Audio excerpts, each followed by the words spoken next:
అప్పుడు చెప్పుకున్నట్టుగా లోకసు వార్త 7వ అధ్యాయము 36, 37, 38 వచనాలు చదువు. పరిసయ్యుల్లో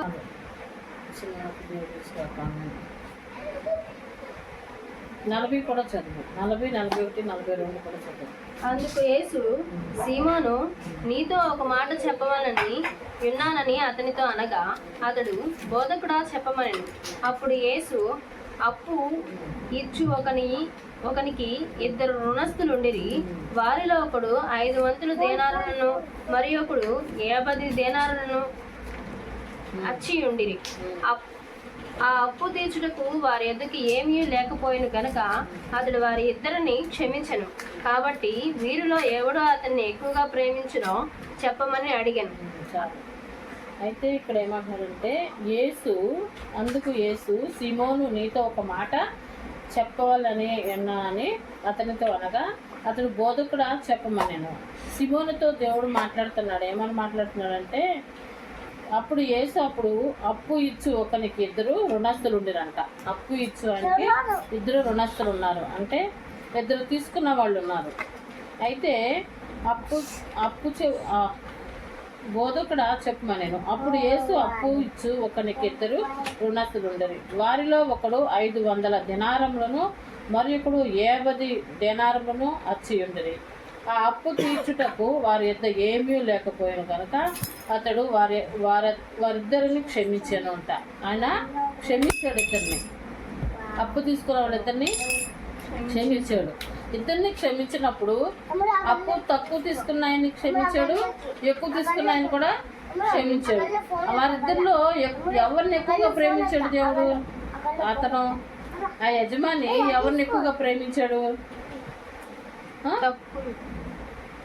అప్పు తీసుకున్నారు, 2 అప్పు తీసుకున్నారు ఒక యజమాని దగ్గర. ఆ యజమానులు దగ్గర ఇద్దరు అప్పు తీసుకున్నప్పుడు ఒకడు 50,000 తీసుకున్నాడు, ఒకడు 75,000 తీసుకున్నాడు. వారిలో తక్కువ తీసుకున్న వాళ్ళని క్షమించాడా, ఎక్కువ తీసుకున్న వాళ్ళని క్షమించాడా? ఎక్కువ తీసుకున్న వాళ్ళని క్షమించాడు. అందుకే దేవుడు ఏమంటున్నాడంటే, ఒక యజమాని ఎక్కువగా పాపం చేసిన వాళ్ళు కూడా దేవుడు క్షమించే దేవుడుగా ఉన్నాడు. ఎందుకు? ఆయన క్షమాపణ అడిగితే దేవుడు ఆయన క్షమించే దేవుడుగా ఉన్నాడు. క్షమాపణ అడగకపోతే క్షమించే దేవుడుగా లేడు. అందుకే ఇక్కడ ఏమంటున్నాడంటే, ఫస్ట్ 36వ వచనంలో, పరిసయ్యులలో ఒకడు తనతో కూడా భోజనం చేయమని ఆయన అడిగాను.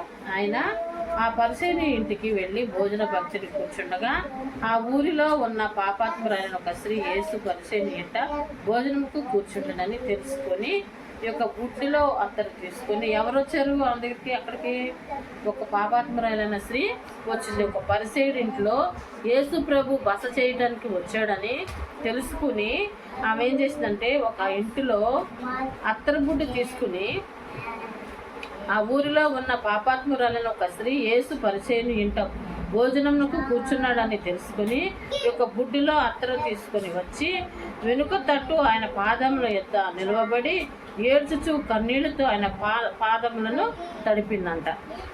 ఎవరమ్మా? పాపాత్మురాలైన ఒక స్త్రీ. ఆయన ఎక్కడున్నాడు? ఒక పరిసయ్యుని ఇంట్లో కూర్చుని ఉన్నాడు. ఒక పరిసయ్యుని ఇంట్లో కూర్చున్నాడని తెలుసుకుని, ఎవరేమా?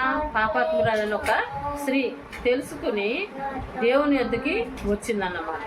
వచ్చినప్పుడు పరిసయ్యుని ఇంట భోజనంకు కూర్చున్నాడని తెలుసుకుని ఒక బుడ్డిలో అత్తరు తీసుకొని వచ్చి వెనుక తట్టు ఆయన పాదముల యొద్ద నిలవబడి ఏడ్చుచు కన్నీళ్లతో ఆయన పాదములు తడిపిందంట. ఏడ్చుతూ ఆయన పాదములు తడిపిందంట, కన్నీళ్లతో తడిపిందంట. ఆమె పాదాలు, ఆయన పాదాలు కన్నీళ్లతో తడిపింది. అంటే ఆమె ఎంతగా దేవుణ్ణి ప్రేమించిందో చూడండి. ఒక పాపి దేవుని ఎంతగా ప్రేమించిందంటే, తనకున్న అత్తరు కూడా తీసుకొచ్చి ఆయన పాదాల మీద పోసి కడిగి అంతగా ప్రేమించింది. ఆమె కడిగి అంతగా ప్రేమించింది. మనమైతే కన్నీళ్ళతో ప్రార్థన కూడా మనం చేయలేకపోతున్నాం. ఆమె అయితే అత్తరే తీసుకొచ్చి, ఆమెకి విలువైంది, ఆ రోజుల్లో విలువైన అత్తర, అది విలువైంది తీసుకొచ్చి దేవుని పాదాల మీద పడి కడిగినప్పుడు దేవుడు ఆమెని క్షమించాడు.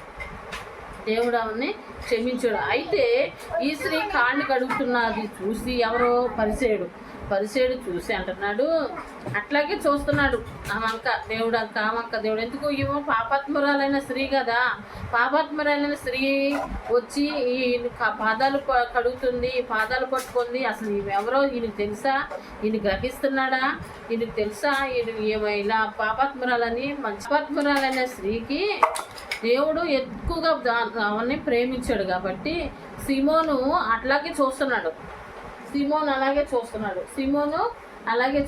చూస్తుంటే అప్పుడు దేవుడు ఏమంటున్నాడంటే అతను చూసి ఇక్కడ అందుకే ఉపమానం చెప్పాడు. ఏమని చెప్పాడు? అందుకు యేసు సిమోను నీతో ఒక మాట చెప్పవాలని విన్నానని అతనితో అనగా అతను బోధకుడా చెప్పమని నేను అంటున్నాడు. అప్పుడు దేవుడు ఎందుకు చెప్తున్నాడంటే చూస్తున్నాడు ఆయనక ఈయన పాపాత్మురాలను ఒక స్త్రీని కాళ్ళు కడుగుతుంటే కనీసం ఈ అమ్మాయి నన్ను ముట్టుకోకూడదు అని కూడా అనుకోకుండా సిమోనుతో చెప్తున్నాడు, ఒక మాట చెప్తున్నాడు. ఏమని చెప్తున్నాడంటే ఈ ఉపమానం చెప్పాడు. ఏ ఉపమానం? ఒక యజమానుడు ఇద్దరికి రుణపడి ఉన్నాడు. ఎందుకంటే ఇది బోధకుడా అప్పుడు యేసు అప్పు ఇచ్చు ఒకని ఇద్దరు రుణస్తులు ఉండిరి, వారిలో ఒకడు 500 దెనారములను మరొకడు 50 దెనారములను అచ్చియుండిరి అంట. ఈ ఉపమానం చెప్పాడు దేవుడు ఎవరికి? సిమోను నీకు ఒక ఉపమానం చెప్తాను రా అని చెప్పాడు. అయితే వీళ్ళిద్దరికి ఒకడేమో ఎక్కువ అప్పు తీసుకున్నాడు, ఒకడు తక్కువ అప్పు తీసుకున్నాడు. కాబట్టి ఎవరిని ఎక్కువగా అతను ప్రేమించాడు అంటే ఇద్దరు కూడా అప్పు వదిలేశాడు, క్షమించేశాడు. కాబట్టి ఎక్కువగా ఎవరిని ప్రేమించాడు?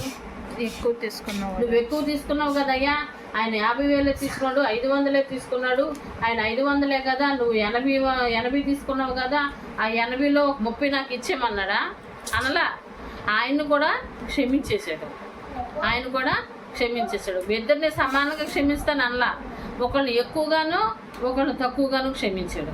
అయితే ఒకళ్ళు తక్కువగా ఎలా క్షమించాడు అంటే 50,000 ఏమో ఒకళ్ళకి క్షమించాడు, 80,000 ఏమో ఒకళ్ళకి క్షమించాడు. అందుకని ఉపమానము చెప్పాడు అన్నమాట దేవుడు. అప్పుడు ఉపమానం చెప్పినప్పుడు దేవుడు ఏమంటున్నాడంటే ఇక్కడ ఇంకోసారి ఉంటుంది చూడు,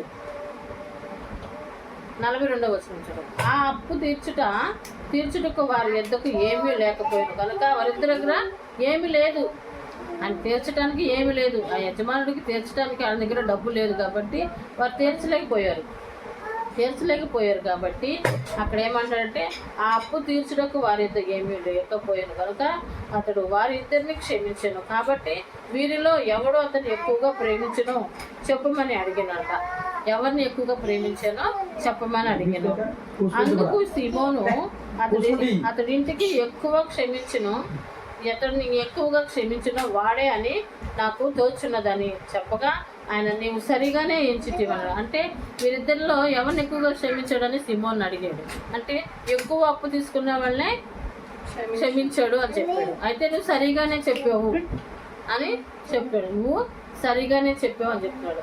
అయితే ఇక్కడ ఏమంటున్నాడంటే ఆ స్త్రీ వైపు తిరిగి సిమోన్తో ఇట్లా నేను ఈ స్త్రీని చూచుచున్నావే, 44 వచనం, ఈ స్త్రీని చూచుచున్నావే, నేను నీ ఇంటిలోనికి రాగా నీవు నా పాదములకు నీళ్ళు ఇయ్యలేదు, కానీ ఈమెను తన కన్నీళ్లతో నా పాదములు తడిపి తన ఎంట్రుకలతో తుడిచెను అంటున్నాడు. చూసావా, ఆయన ఇంటికి వెళ్ళినప్పుడు ఆయనంట కనీసం ఒక చెంబు నీళ్ళు కూడా ఇవ్వలేదంట కాళ్ళు కడుక్కోవడానికి దేవునికి. అయితే ఈమె ఏం చేసింది? ఆమె కన్నీళ్ళతో ఆయన పాదాలు కడుగుతుందంట, ఆయన పాదాలు కడుగుతుంది. నువ్వు ఆమె వంక చూస్తున్నావే, ఆమె పాపేని ఆమె వంక చూస్తున్నావే, ఆమెకు హృదయాన్ని నువ్వు చూసావా అని దేవుడు చెప్తున్నాడు అన్నమాట.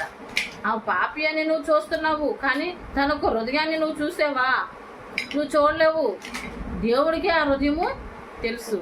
దేవుడే హృదయాన్ని చూసే దేవుడు. మనుషులు పై రూపాన్ని చూస్తారన్నమాట. దేవుడు ఎప్పుడు కూడా అంతరంగా నెరిగిన దేవుడు. అందుకనే తప్పులు ఉన్నాయి, ఇళ్లలో తప్పులు ఉన్నాయి అని మనుషులు ఎత్తిపట్టి చూపిస్తారే కానీ దేవుడు ఎత్తిపట్టి చూపించే దేవుడు కాదు. దేవుడు ఎత్తిపడి చూపించే దేవుడు, దేవుడు ప్రేమించే దేవుడు. ఈమె ఎక్కువగా ప్రేమించదు కాబట్టి ఎక్కువగా పాపాలు క్షమించబడి అంటున్నాడు దేవుడు. అందుకే ఇక్కడ ఏమంటున్నాడంటే ఆ స్త్రీ వైపు తిరిగి సీమోనుతో ఇట్లా, నేను ఈ స్త్రీని చూచుచున్నావే, నేను నీ ఇంటిలోనికి రాగా నీవు నా పాదములకు నీళ్ళు ఇయ్యలేదు, కానీ ఈమె తన కన్నీళ్లతో నా పాదములు తడిపి తన తల వెంట్రుకలతో తుడిచెను. నీవు నన్ను ముద్దు పెట్టుకొనలేదు, కానీ నేను లోపలికి వచ్చినప్పటి నుండి ఈమె నా పాదములు ముద్దు పెట్టుకుంటూ మానలేదు అంట. ఆమె లోపలికి వెళ్ళిన కాడి నుంచి ఆమె పాదములు, యేసు ప్రభు పాదములు ముద్దు పెట్టుకుంటూనే ఉందంట. కనీసం నువ్వు ఒక చెంబు నీళ్ళు కూడా ఇవ్వలేదు, కానీ ఆ కన్నీళ్ళతో తడిపిందంట. ఆమె పాదాలు ముద్దు పెట్టుకుంటూ మానలేదంట. ఆమె లోపలికి వచ్చినప్పటి నుండి ఈమె నా పాదమును ముద్దు పెట్టుకుంటూ మానలేదు అన్నాడు. నీవు నూనెతో నా తల అంటలేదు, కానీ నా పాదములకు అత్తరు పూసాను అన్నాడు. నువ్వు కనీసం నూనె కూడా నా తల అంటలేదు, కానీ ఏమో నా పాదములకు అత్తరు పోసింది అని అన్నాడు. అత్తరు పోసిన ఆమె విస్తారంగా ప్రేమించను కనుక ఆమె యొక్క విస్తార పాపములు క్షమించబడినని నీతో చెప్తున్నాను అన్నాడు. చూసావా ఎంత దేవుని యొక్క ప్రేమలో ఎంత అర్థం ఉందో చూసావా? దేవుని యొక్క ప్రేమలో ఎంత అర్థం ఉందంటే దేవుడు ఎంతగా ఆ పాపిని ఏ రీతిగా చూశాడో, మనిషిని ఏ రీతిగా చూశాడో చూసామా? పరిసేయుడిని ఏ రీతిగా చూశాడు, పాపిని ఏ రీతిగా చూశాడు గమనించాడు.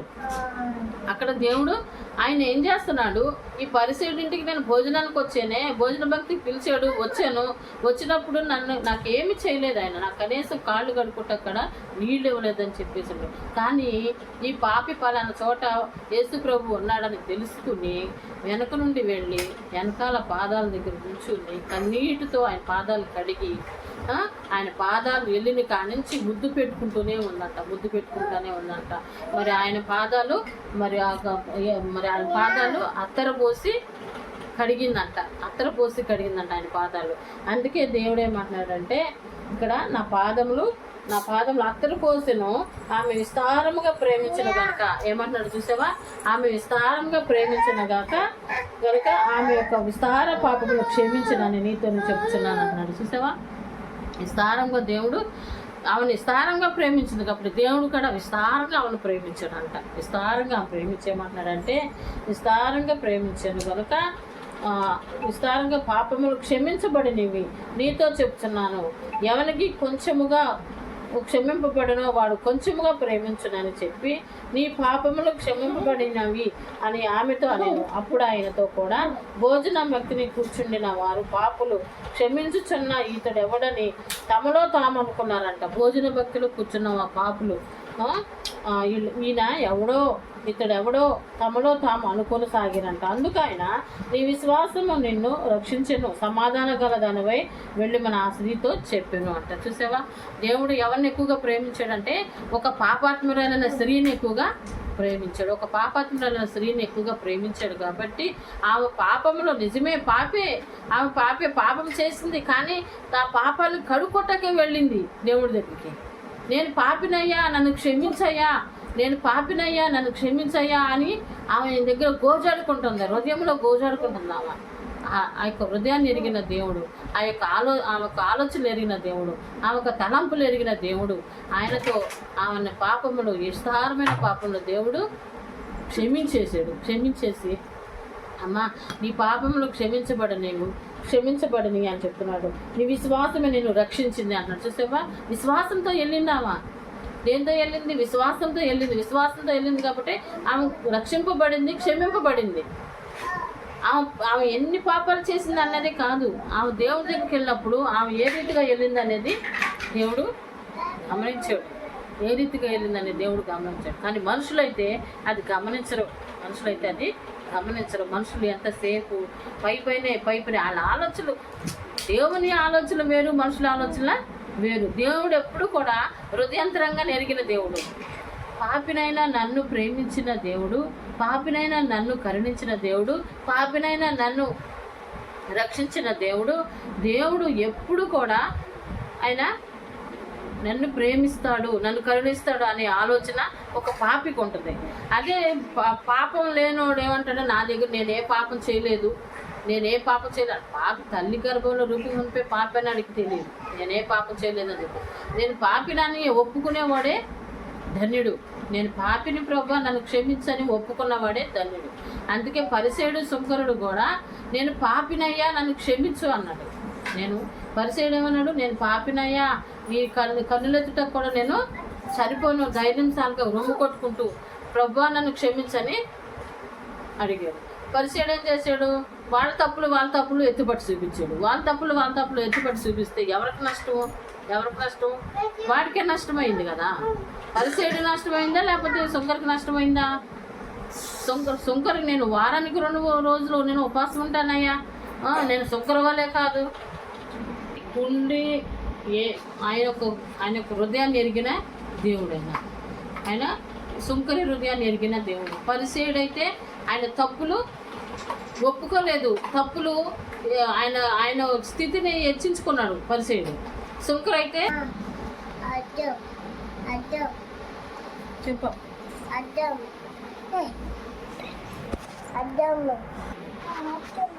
పరిసేయుడు తన తప్పులు ఒప్పుకోలేదు, సుంకరి తన తప్పులు ఒప్పుకున్నాడు. పరిసేయుడు తన తప్పులు ఒప్పుకోలేదు, సుంకరి తన తప్పులు ఒప్పుకున్నాడు. కాబట్టి దేవుడు సుంకరిని ప్రేమించాడు, సుంకరి ప్రార్థన ఆలకించాడు. పరిసేయుడు ప్రార్థన దేవుడు మెచ్చలా, సుంకరి ప్రార్థన దేవుడు మెచ్చాడు. అలాగే ఇక్కడ ఏం కూడా సిమోన్ ఏం చేస్తాడు, ఇంటికి పిలిచాడు, భోజనబంకి పిలిచాడు దేవుణ్ణి. కానీ ఈయన పాపాత్మురాలైన ఒక స్త్రీ వచ్చి ఆయన పాదాలు కడుగుతుంటే, ఆయన కన్నీళ్లతో ఆయన పాదాలు కడుగుతుంటే, అత్తరు తీసుకొచ్చి ఆయన పాదాలు కడుగుతుంటే, ఆయన పాదాల మీద పడి ముద్దు పెట్టుకుంటుంటే, ఆమె ఏంటి, ఏమో పాపాత్మురాలైన ఒక స్త్రీ వచ్చి ఒక పరిశుద్ధుడైన యేసుని ముట్టుకుంటుందేంటి, పట్టుకుంటుందేంటి అని అనుకుంటున్నాడే కానీ, అయ్యో నేను దేవునికి కనీసం ఒక చెంబుడు నీళ్లు కూడా ఇవ్వలేదే అని చెప్పేసి అనుకోలేదు. ఆయన దేవుడు తన తప్పు తెలియపరిచాడు. ఎవరి తప్పు? సిమోన్ తప్పు తెలియపరిచాడు. నీవు కనీసం నేను వచ్చి ఇంతసేపు అయింది, ఒక చెంబుడు నీళ్లు కూడా నాకు ఇవ్వలేదు, నేను వచ్చిన కానీ సేవ నా కన్నీళ్ళతో నా పాదాలు తడుపుతుంది, నా అత్తరు పోసి నా పాదాలు తడిపింది, ముద్దు పెట్టుకుంది, వచ్చిన కానించి నేను వచ్చిన కానించి ముద్దు పెట్టుకుంటుంది అని చెప్పాడు. అప్పుడు ఆ పాపిని ఆ విశ్వాసమే నేను రక్షించిందమ్మా, సమాధానం గంధంపై వెళ్ళమంటాడు. ఆమెను క్షమించాడు దేవుడు, ఆ పాపిని క్షమించాడు. మనుషులు ఎంతసేపు ఆమె తప్పు చేసిందే, ఆమె పాపే, ఆమె ఇలాంటిదే, ఆమె అలాంటిదే, నువ్వేం పాపం చేసావో, నీకు ఇలా జరిగింది, అలాంటి డైలాగులు మారుతారు మనుషులు. కానీ దేవుడైతే ఎప్పుడైతే దేవుడి పాదాల దగ్గరికి వెళ్ళి ప్రభువా నన్ను క్షమించే నేను పాపినని ఒప్పుకుంటామో, దేవుడు అప్పుడే మన పాపాలు కడిగేసే దేవుడుగా ఉన్నాడు, క్షమించే దేవుడుగా ఉన్నాడు. అందుకే విస్తారమైన పాపములు క్షమించబడినాయి అన్నాడు. ఆమె విస్తారంగా ప్రేమించింది కాబట్టి విస్తారమైన పాపములు క్షమించబడినాయి. ఇక్కడ రుణస్తుల్లో కూడా విస్తారంగా ఎక్కువ అప్పు ఉన్నా కానీ ఆ అప్పుని క్షమించేసాడు. ఎవరిని క్షమించాడు? ఇద్దరిని క్షమించాడు. కానీ ఎక్కువగా ఎవరిని క్షమించాడు, ప్రేమించాడు? ఎక్కువ అప్పు ఉన్నవాడిని ప్రేమించాడు. ఇక్కడ కూడా ఎక్కువ పాపం చేసిన స్త్రీనే దేవుడు ప్రేమించాడు. అలాగే దేవుడు మనల్ని ప్రేమించే దేవుడు, మనల్ని పోషించే దేవుడు, మనకి సహాయం చేసే దేవుడు, మన పక్షాన యాజమాడే దేవుడు, మన పట్ల గొప్ప కార్యాలు చేసే దేవుడు. మన విశ్వాసమే మనకి సహాయం చేస్తుంది. మన దేవుడి మీద మన విశ్వాసంతో మనం ఉన్నప్పుడు దేవుడు మన విశ్వాసాన్ని గమనించే దేవుడు, మన ప్రార్థన ఆలకించే దేవుడు, మనం ఎలా నడుచుకుంటున్నామని మన యొక్క పరిస్థితుల్ని గమనించే దేవుడు. కాబట్టి మనం ఆ స్థితిని మనం గమనించుకుని దేవుని మార్గంలో విశ్వాసంతో నీతిగా, న్యాయంగా, యథార్థంగా మనం నడుచుకుంటే దేవుడు మనకు మేలు చేసే దేవుడే కానీ కీడు చేసే దేవుడు కాదని మీకు చెప్తున్నాను. చిన్న వాక్యం దేవుడు దీవించిన గాక. ఆమేన్.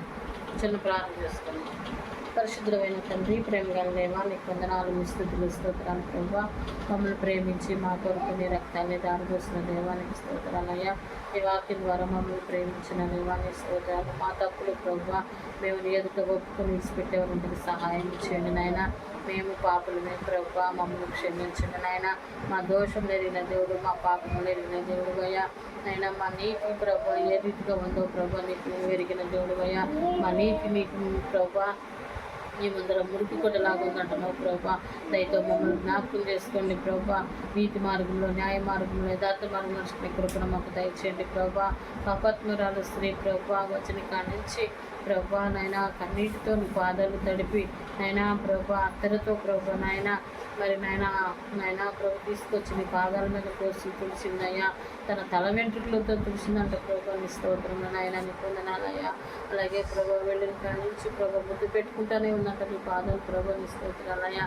నిజమేనైనా పాపిన ప్రభా తన తప్పు తను తెలుసుకుని పాదాల చెంత చేరినప్పుడు ప్రభా తన తప్పును ప్రభ క్షమించి విస్తారమైన పాపములు ప్రభ క్షమించబడి నేను చెప్తున్నావు తండ్రి. విస్తారంగా పాపం చేసిన విస్తారంగా క్షమించబడి నేను ప్రభా. నీ స్తోత్రములైనా ఆ పాపిని క్షమించిన దేవా ప్రభా మమ్మల్ని కూడా క్షమించి ప్రభా మా దోషములు మా పాపలను కూడా క్షమించి ప్రభా నీ మార్గంలో నడుచుటకు నీ కృపను పొందుకుంటకు ప్రభా. అయా ప్రభా నీ మేలు పొందుటకు మాకు సహాయం చేయమడుచున్నాం ప్రభా. అయా పరిసైడ్ వల్లే మేము ఉండకుండా ప్రభా. సుందర వల్లే మేము ఉండకు ప్రభు దయచేయండి ప్రభా.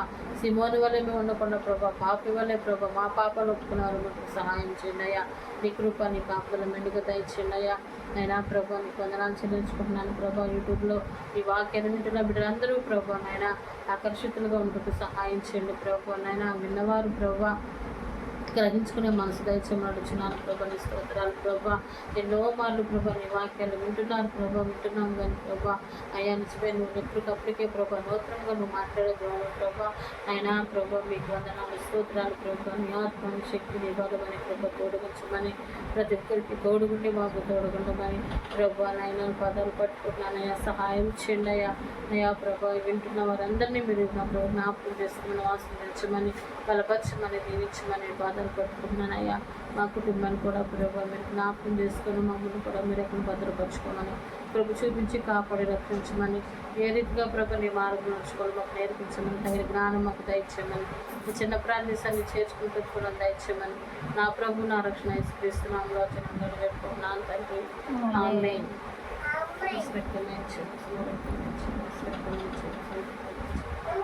వాడి పిల్లలకు రాష్ట్రంలో తప్పు చేస్తున్న